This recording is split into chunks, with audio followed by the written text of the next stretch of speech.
قميص لتحضير الجن والعفاريت موجود في المتحف الإسلامي المصري. والله زي ما بقول، قميص المفروض انه معمول بيحمي اللي يلبسه من اذى الانس والجن، بس بدل ما يبقى القميص المبروك بقى القميص الملعون، قميص المأمون او القميص اللي جه في فيلم الفيل الازرق. لا تخاف لكن احذروا. فايه قصة القميص ده، وايه اللي جابه مصر، ومين صاحبه، وازاي دخل المتحف الإسلامي المصري، وايه اثار الدم اللي على رقبة القميص ده؟ خلونا نعرف ايه قصة القميص في ايه الحكايه. على حسب اللي توصل اليه الباحثين، قالوا ان القميص ده من 350 سنه، يعني بالتقريب في عهد الخلافه الصفويه بايران. بس مش معنى كده ان القميص ده حكر على اهل الشيعه وايران، بالعكس ده لبسه السنه والشيعة. ليه؟ لأن كان منتشر في العهد ده إن هم كانوا بيعملوا قمصان زي دي مكتوب عليها آيات قرآنية وأذكار حفظ، بيلبسها الحكام والسلاطين تحت زيهم العسكري تيمنا وتبركا بيها عشان يفوزوا بيها في الحرب، أو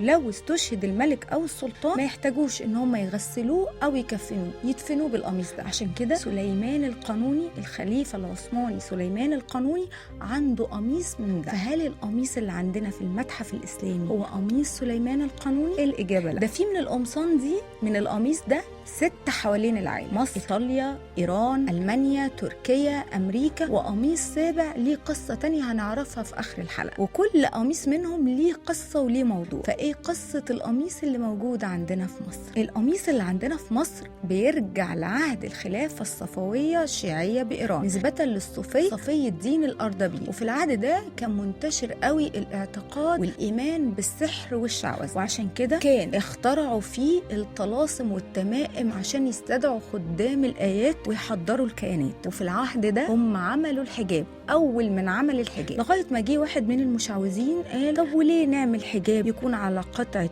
ورق تتلف أو تضيع؟ طب ليه ما نعملوش على توب قماش يلبسه صاحب الشأن واللي عليه العين؟ فازاي جه القميص من إيران لمصر؟ في سنة 1913 كان المهندس ماكس هرتز كان كبير لجنة حفظ الآثار العربية القديمة، وكمان نائب المتحف الإسلامي. بالمناسبة ماكس هرتز كان مهندس مجري الأصل يهودي الديانة، بس الراجل ده ليه باع طويل قوي ويشهد له التاريخ انه كان ليه الفضل في استرجاع وترميم معظم الآثار الإسلامية والقبطية، منهم على سبيل المثال باب زويلة، مسجد السلطان برقوق، جامع الأزهر، وهو اللي منع هدم قلعة قايتباي. والله كانوا عايزين يهدموها. ماكس بقى هرتز جه في نفس السنة طلب اجتماع عاجل بالمسؤولين في وزارة الأوقاف عشان ياخد رأيهم في انه يضموا للمتحف الإسلامي اذا كانوا هيوافقوا ولا لا. فلما اجتمع بيهم قال لهم ان اتصل بيه واحد اسمه مصطفى بيك شمس الدين من اسبوع، وحكى له انه عنده اكتشاف اثري عظيم لازم يضمه للمجموعة في المتحف الإسلامي. الاكتشاف ده عبارة عن ايه؟ قميص مسحور معلهوش ولا اي اثر لخياطة، وكأنه توب قماش معمول على شكل قفطان مكتوب عليه بالحبر الأحمر والأسود من أفخم وأجود أنواع الكتاب، عليه آيات قرآنية وطلاسم وتمائم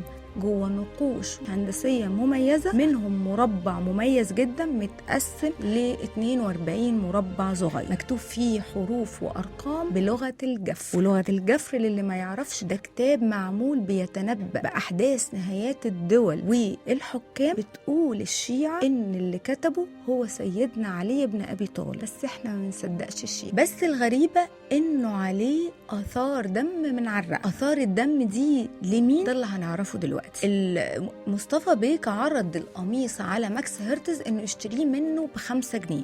5 جنيه في الوقت ده مبلغ مش قليل، بس يعتبر بالنسبة ان انت تشتري اكتشاف اثري ده مبلغ زهيد. فبمجرد ما طلعوا ماكس هرتز للشيوخ والمسؤولين اللي موجودين في الاجتماع، قعدوا يحوقلوا ويتمتموا بآيات قرآنية وأذكار حفظ، وخاصة بعد ما شافوا آثار الدم اللي عليه، لغاية ما استقروا ان هم وافقوا ان هم يضموه للمتحف الإسلامي المصري. لكن الغريبة ان ما حدش سمع عن مصطفى بيك شمس الدين. فهل معقولة يكون هو اختراع من ماكس هرتز؟ ماكس هرتز كان مستغرب جدا ليه مصطفى بيك عايز يبيع القميص ده، فاللي قاله له ان القميص ده كل اللي يلبسه كان بتصيبه لعنة توصل للموت. فهل آثار الدم اللي على رقبة القميص كانت لمصطفى بيك شمس الدين؟ قبل ما جاوبك على السؤال ده خلينا نعرف القميص ده بتاع مين. زي ما جه في فيلم الفيل الأزرق انه اسمه قميص المأمون، فهو بيقولك ان هو للخليفة العباسي أبو العباس عبد الله ابن هارون الرشيدي، اللي كانت فترة حكمه سنة 8 ميلادية، واللي بيرجع نسبه لعم الرسول العباس بن عبد المطلب. وده يخلينا نستبعده من انه يكون صاحب القميص، مش عشان نسبه انه يقرب للرسول، لكن كمان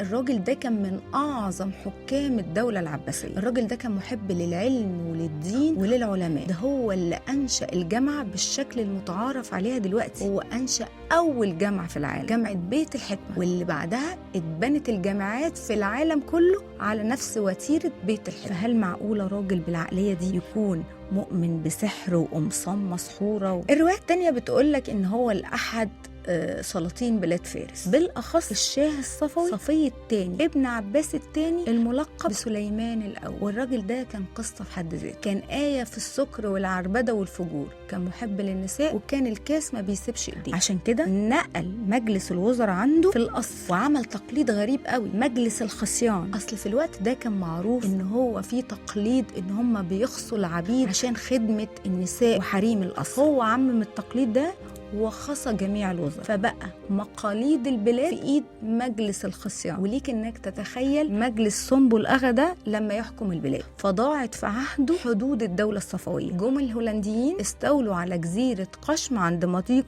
هرمز، ودي جزيرة مهمة قوي في الدولة الصفوية. وجي من بعدهم الأوزبك حطوا ايديهم على خراسان، ودي حدود الدولة الصفوية. فجي بقى استعان بالسحرة والمشعوذين وقال لهم الحقوني، الدولة بتضيع وعندي مجاعات وفقر وحروب، كل ما ادخلها اخرج منها خسران. فقالوا له اصل يا مولاي وقت تنصيبك كان وقت معاكس. نعم والله زي ما بنقول لك كده، الاجرام السماويه فيه متعامده والكواكب متقاطعه، والحل ان احنا نعيد مراسم تنصيبك. واحنا عندنا وقت لاعاده التنصيب؟ عندنا وقت.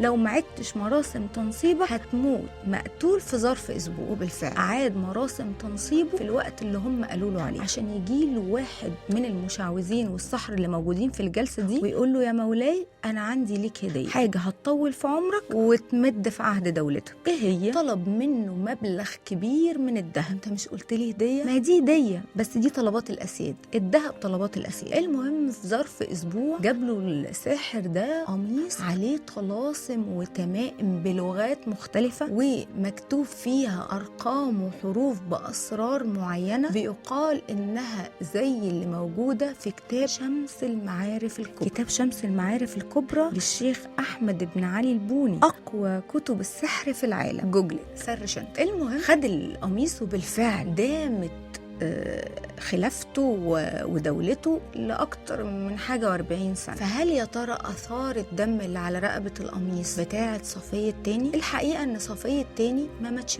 مات بجرعة خمرة زيادة شرب. بس في كتاب أشهر الأحداث العالمية قالوا إن الحراس على باب أوضته سمعوه بيصرخ وبيتمتم بألفاظ غريبة وتمائم مريبة. فلما دخلوا عليه لقوا على وشه آثار الرعب وفي إيده إزازة الخمرة وواقع على الأرض مخشى عليه ميت. فقال لك إن القميص، إن الساحر باع سر القميص لحد من أعداء صفية التاني. طب وانت شعرك مش يمكن دي علامات الموت؟ ما هو ما كانش الراجل سايب سجادة الصلاة، ما يمكن ده علامات سوء الخاتمة. المهم إن القميص ده فيه منه 6 تانيين حوالين العالم، زي ما قلت لك مصر، إيران، تركيا، إيطاليا، ألمانيا، أمريكا. لكن القميص السابع مفقود ومش معروف مصيره فين ولا عند مين. وكل قميص منهم عليه تميمة وطلسم بتستدعي كيان من الجن، ولو اجتمع ال7 قمصان هيكونوا خاتم سليمان. خاتم سليمان ده العلم اللي وهبه الله